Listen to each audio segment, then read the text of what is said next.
My great fellow Americans, earlier today, on the eve of the Thanksgiving holiday, two members of the National Guard serving in Washington, D.C., were shot at point-blank range in a monstrous ambush-style attack just steps away from the White House. They had been deputized as part of the most successful public safety and national security mission in the history of our nation's capital, the D.C. Safe and Beautiful Task Force, which has achieved an unprecedented reduction in violent crime and crimes of all type. This heinous assault was an act of evil, an act of hatred, and an act of terror. It was a crime against our entire nation. It was a crime against humanity. As President of the United States, I am determined to ensure that the animal who perpetrated this atrocity pays the steepest possible price.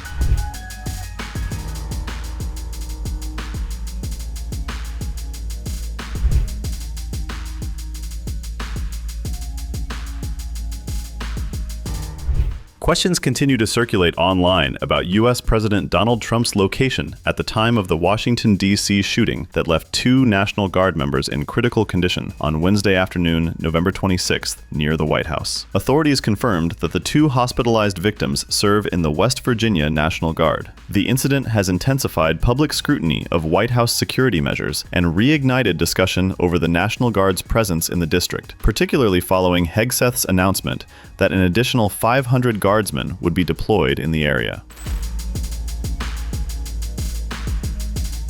U.S. President Donald Trump was in Florida on Wednesday, away from Washington, D.C., when the D.C. shooting happened, according to the New York Post. Vice President JD Vance was also not in the capital. He was in Kentucky, visiting troops at the time of the shooting. The absence of both leaders helped fuel public curiosity online with, "Was Trump in the White House during the D.C. shooting? Where was Trump during the D.C. shooting?" emerged as a widely searched question across social media shortly after the incident.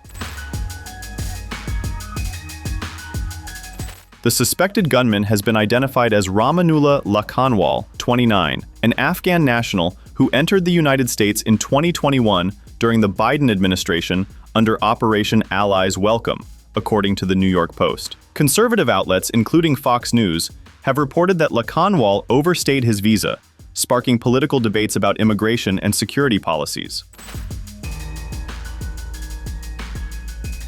Following the attack, Secretary of War Pete Hegseth announced that President Trump directed him to dispatch an additional 500 National Guard troops to Washington, D.C. to strengthen security around federal buildings and high-traffic public spaces. Politico reported that 3 gunshot victims, including the 2 National Guard members, were transported to area trauma centers, according to D.C. Fire and EMS spokesperson Vito Maggiolo.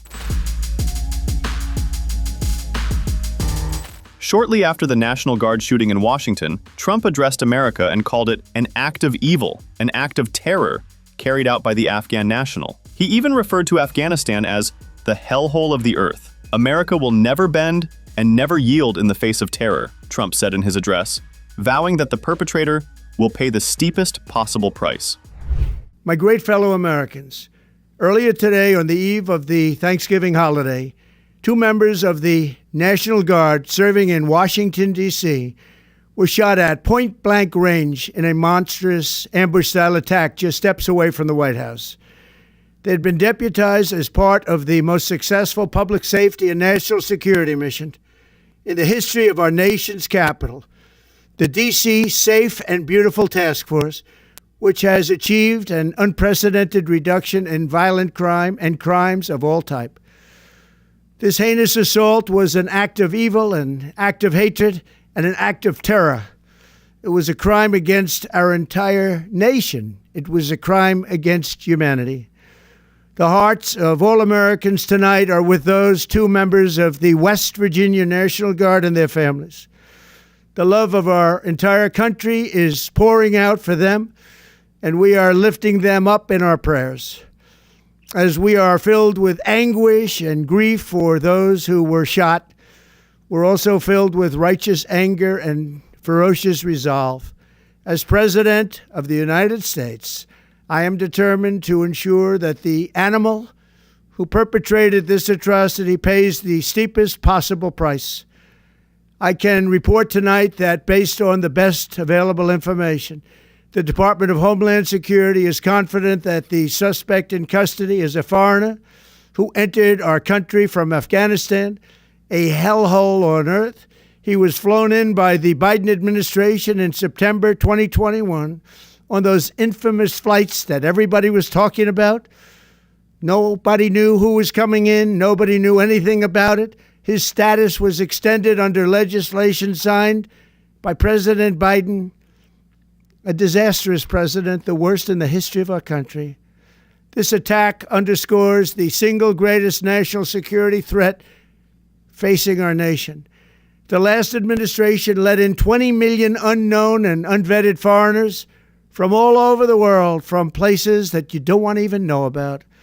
No country can tolerate such a risk to our very survival.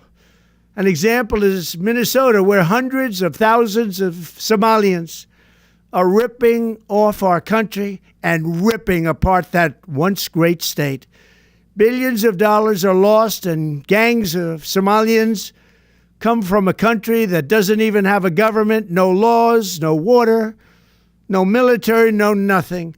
As their representatives in our country preach to us about our Constitution and how our country is no good. We're not going to put up with these kind of assaults on law and order by people who shouldn't even be in our country. We must now re-examine every single alien who has entered our country from Afghanistan under Biden, and we must take all necessary measures to ensure the removal of any alien from any country who does not belong here or add benefit to our country. If they can't love our country, we don't want them. America will never bend and never yield in the face of terror. And at the same time, we will not be deterred from the mission these service members were so nobly fulfilling. That is why tonight I can announce that I have directed the Department of War to mobilize an additional 500 troops to help protect our capital city. We will make America totally safe again, and we will bring the perpetrator of this barbaric attack to swift and certain justice if the bullets going in the opposite direction haven't already done that. During this time of the year, when we gather at home with loved ones, these two patriots were wearing the uniform of our country, patrolling the streets of our capital. They had taken a selfless oath to defend our nation against all enemies, foreign and domestic. And that is exactly what they were doing when they were gunned down in a savage attack. I want to express my extraordinary gratitude to every member of the United States military who is deployed tonight at home and abroad. I also want to thank the Secret Service and the D.C. Metropolitan Police Department for their work today. This Thanksgiving, I ask every family to say a prayer for the two great heroes who were so horribly shot, and for their loved ones. Please say a prayer. May God bless them and comfort them, and may God bless and protect the United States of America.